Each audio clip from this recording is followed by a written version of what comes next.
A full military honors for an icon who stood for selflessness, unity and good neighborliness by forging consensus even in the face of fierce adversity during colonial era.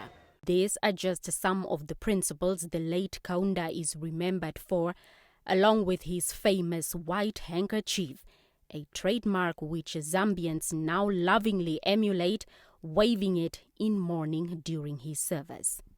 Comrade Kenneth Kaunda was a giant on our continent, an extraordinary personality who was one of the frontline fathers of African independence.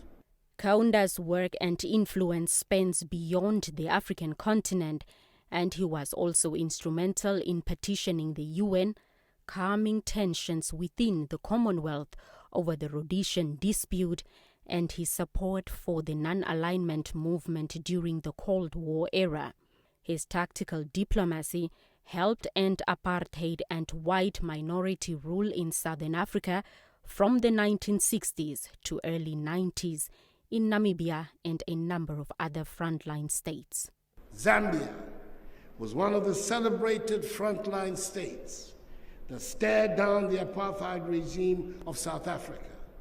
And as president of Zambia, Kenneth Kaunda never forgot that fact a single day.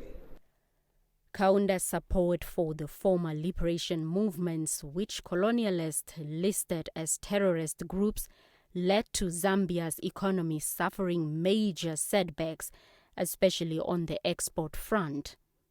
He, however, was not moved and allowed SWAPO, ANC, ZANU, and FRELIMO, among others, to operate from Zambian soil in order to free their countries. So South Africa is grateful for the support we received from Zambia, and especially our leader, Dr. Kenneth Kaunda. We will never be able to pay the debt that we owe you.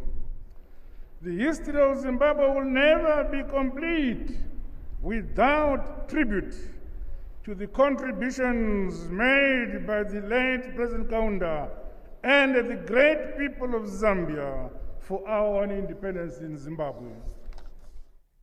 Under Kaunda's presidency, Zambia hosted the UN Institute for Namibia, where exiled Namibians received training under the directorship of current President Geingob from 1976 to 1989. We trained thousands of Namibians from here. And they went back.